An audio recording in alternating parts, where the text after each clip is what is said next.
If you're not interested in the game, and you don't live every minute of the day to keep fit, and you don't think about the game all the time, then really and truly you shouldn't be in the game. You're an imposter. Self-discipline, yes. Men who are not weak-minded, who can resist temptation. If you can't resist temptation, I mean, I think there's a phrase in the Bible, yield not to temptation. I mean, if you can't resist temptation, I mean, you're no hope.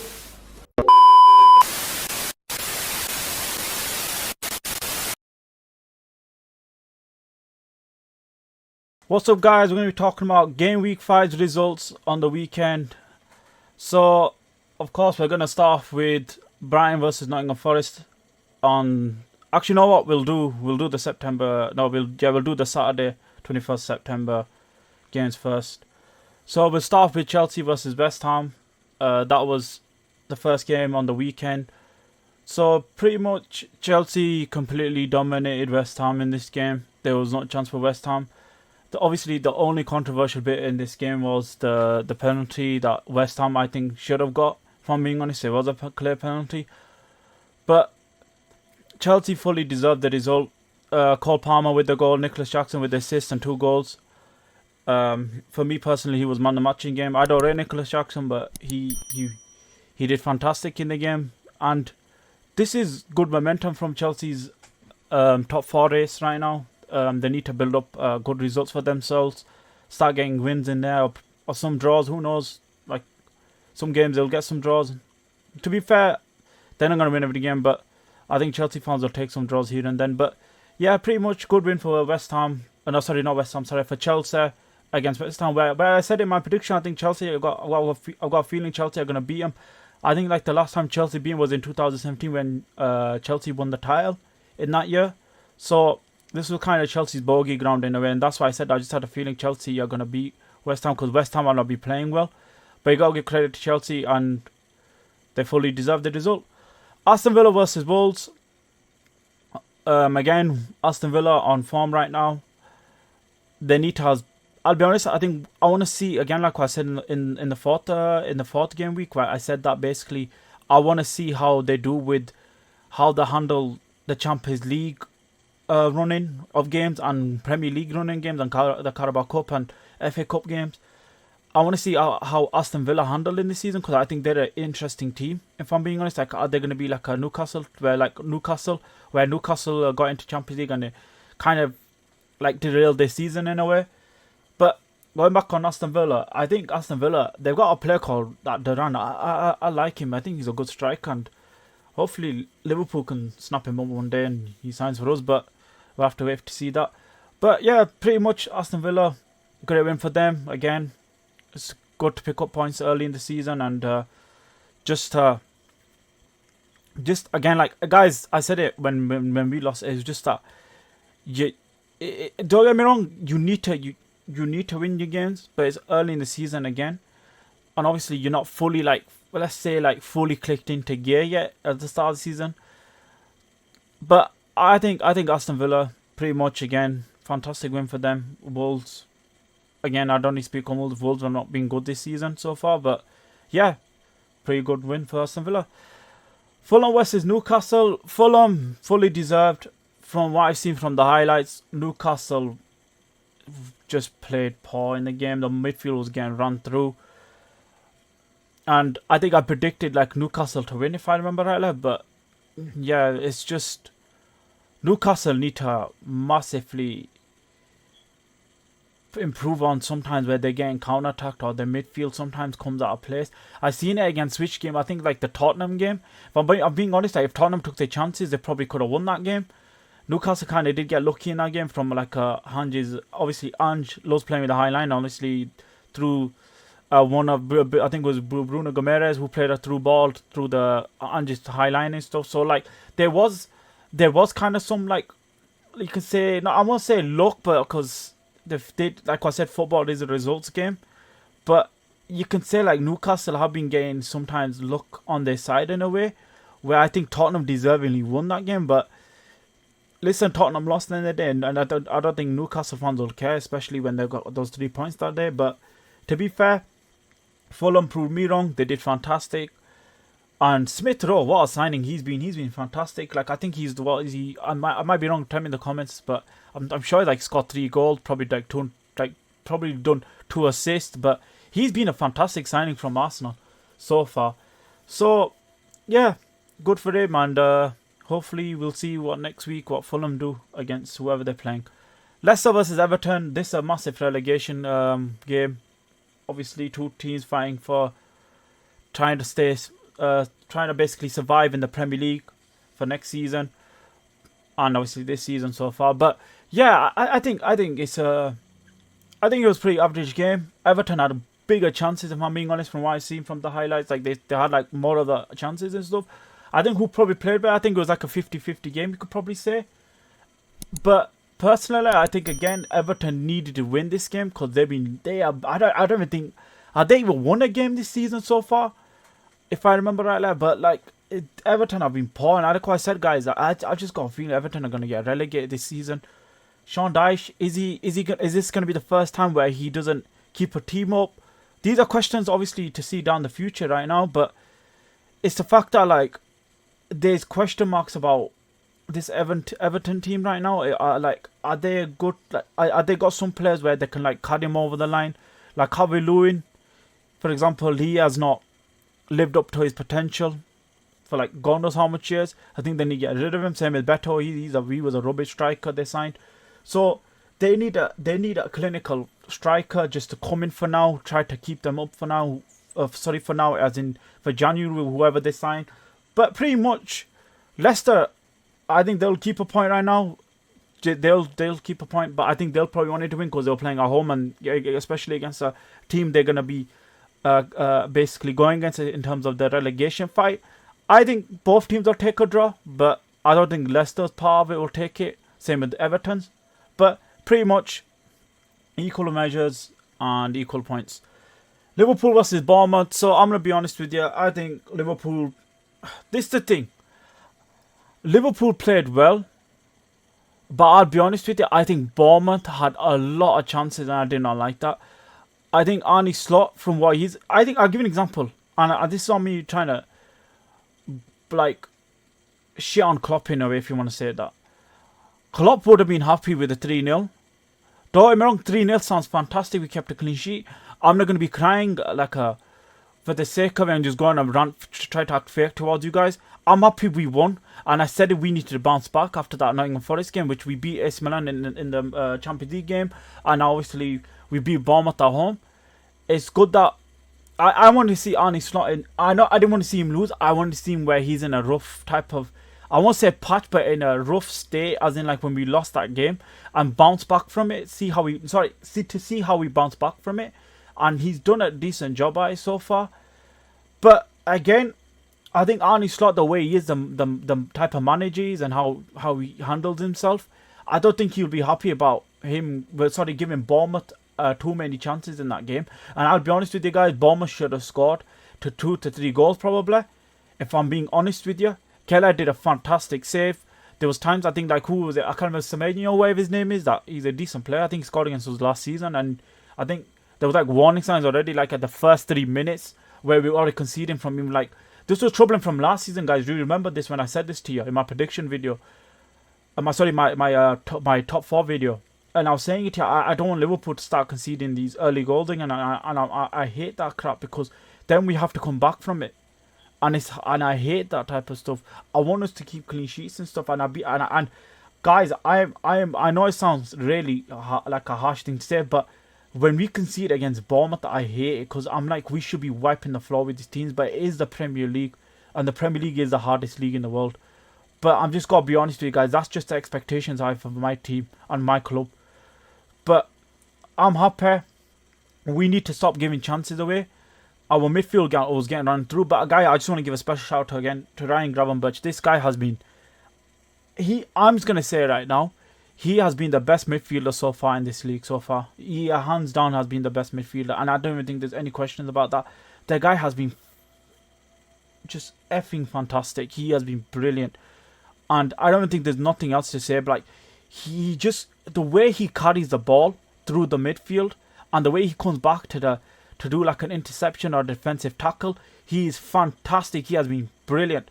And genuinely, I'm so happy for him because, guys, this guy was wanted by, like, big clubs. Like, big clubs when he was at Ajax.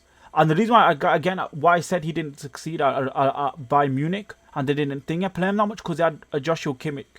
And who's not a garbage player, by the way. He's a fantastic player, so that's hard to take over his spot. But he's showing it through Arne Slot right now. Arne Slot has done a good job with him, and he's doing a fantastic job on my club right now, and I'm so happy for him. And I hopefully he carries it throughout the whole entire season. And if he gets injured, I am probably going to be shitting my pants. I'm not going to lie to you guys. But I just want to give a special shout out to him because he's a fantastic player right now. And same with Smith Rowe for Fulham. Like these are some players that are doing well so far in the season. I just in general. But yeah, Liverpool 3-0. I'm happy. And we'll move on to the next game. Southampton against Ipswich. 4 teams, if you want to say. Relegation teams played in this week. But Southampton against Ipswich. This was an interesting game. It was a really interesting game. I'll be honest with you. I think Ipswich probably had chances. But again, massive result for them. Massive result for Ipswich Town. To keep a draw against by the way, Southampton are not a bad team. I personally think they had chances against Man United, but Man United obviously just have got the better. Let's just be honest, like, they've got the better players and they've got a better chance of winning. But Southampton got a young squad, like, if I remember right, like, they got so many youngsters in their squad, and who knows, that inexperience could they cost them down the line? Like, are there not any experienced players in there to get them over the line? But I don't know. Just a simple draw, nothing much merry about it.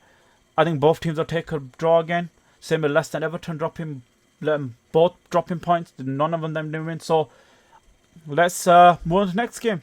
Spurs against Brentford.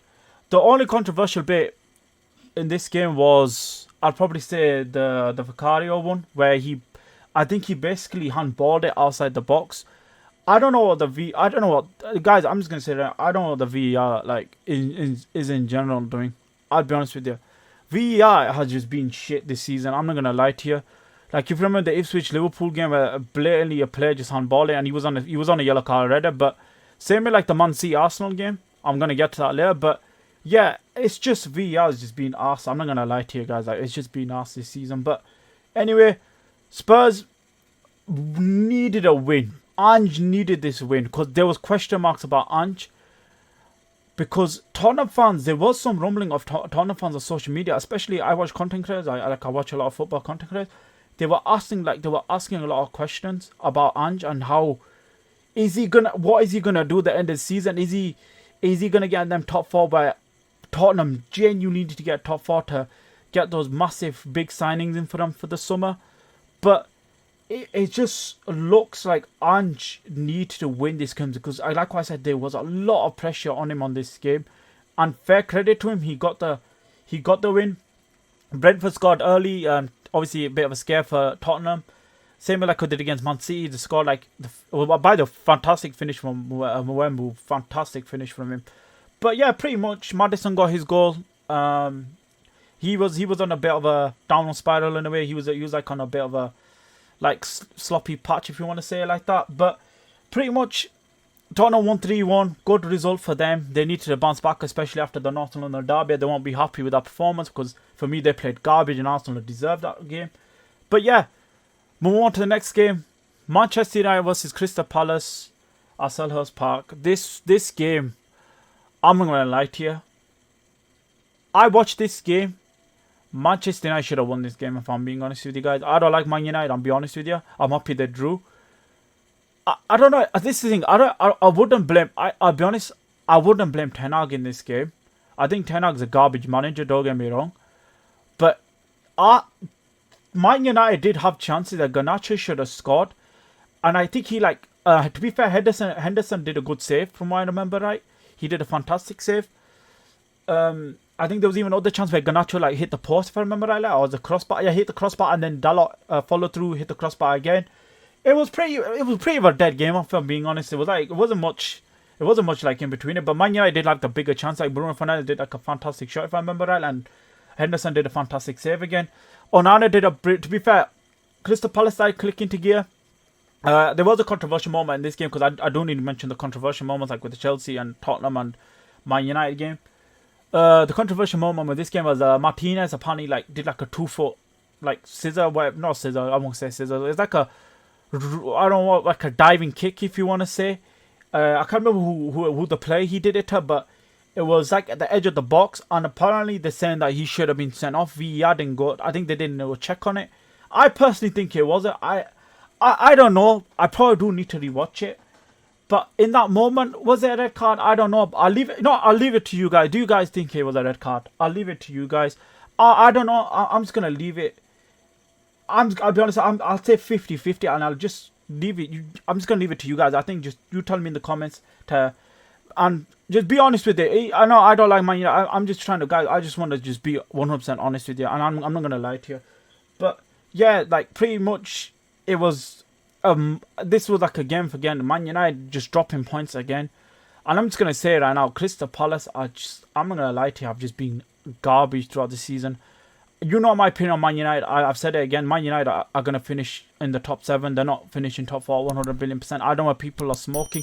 Gary Neville smoking whatever he's smoking. Give me whatever he's smoking, basically. Because I remember him putting, what was it, Man United over Liverpool. And let's be honest, 100 million years, that's not happening. We all know who's going to be the top 3s. But pretty much, Man United need to get a massive result next week for them. Just to improve onto their tape, like to improve themselves onto just not even just measures in general. Like Hoyland's back for them, if I remember rightly. So like, who knows? Could he do a job for them? I don't rate Hoyland, but Xerxes not doing anything, if I'm being honest right now. But we'll wait to see it, and we'll wait to see to find out. Nottingham Forest versus Brighton on the second day of the weekend. I'll be honest, Nottingham Forest have been. From that Liverpool game, and who knows before that, I didn't look at the results. That's arrogance from me. I should have looked at the results. But Nottingham Forest, fantastic result for them, to be fair. I got to give them credit. Brian's on easy ground to play at. Is Nuno doing a good job at Nottingham Forest? Has he clicked into gear with them? Has he done anything that's basically like he's found a system and a way to keep them up in the relegation thing? So in the relegation fight, they've done a fantastic job so far in this year. They've got probably like they got the biggest result so far in this year, being us at home. So good result for them. Brighton, I think they'll be disappointed at the draw, because especially if they're playing at home. But yeah, pretty much 2-2, even game, even Stevens, whatever you want to call it. Move on to the next game, the biggest game of the season. Man City versus Arsenal. I just want to say what the F just happened towards the end of that game. John Stones scores at the end. Haaland throwing balls into Gabriel's head and saying to Arteta, I can't remember what he said to Arteta. He said something to Arteta in a clip. That's you probably guys have probably seen the clip anyway. But there's like, I can't lie to you. I kind of did like it. I want to see a rivalry. I want to see fights. I want to see talking trash, basically, in a way, if you want to say it like that. I kind of enjoyed it. It reminded me of like the old Arsenal and Man United rivalry. Obviously not to that extent. Obviously they for me that was probably the best in terms of rivalry. But in general, like it was a fantastic game. I can't lie. That Trossard red card killed the fucking game, man. I can't lie, man. It kind of did kill the game. And personally, guys, I know Arsenal fans, I'm going to stay consistent. I think the Declan Rice one was the second yellow, and I think this was a yellow again. I don't know what Trossard is doing. I think he cost you guys. I'll be honest with you. I think he cost Arsenal. If he didn't do that, personally, I think Arsenal are going to win the game. That's just my personal opinion. I think Man City just looked so bad. In the first 10 minutes, fair credit, Man City... Man City is Man City, basically the best team in the world, and it is just the game was just fantastic. It was just a great, like Calafiori, what a finish from him, brilliant finish. And then like the first goal for Man City, if I remember right, I think it was Savio, if I remember right. To be fair, guess what he did? Calafiori turned in, passed it through to Erling Haaland, and then brilliant finish from the robot. So it was like a Man City dominated the first 30 minutes, but then Arsenal. It's kind of weird. Like in a way, it looked like Arsenal created the more chances and more danger than what Man City were doing. Gabriel is a beast in the air, man. That guy is scary in the air. Like when we play against Liverpool, when Liverpool are Arsenal playing, we need to put 3 guys on him because that guy is a beast in the air. But yeah, man, a brilliant corner from Saka. Gotta give credit to Saka too. Yeah, it's just fantastic game. And I'll be honest, for me personally, if Liverpool are in the title race, I'm happy with the draw. I wanted a draw, if I'm being honest.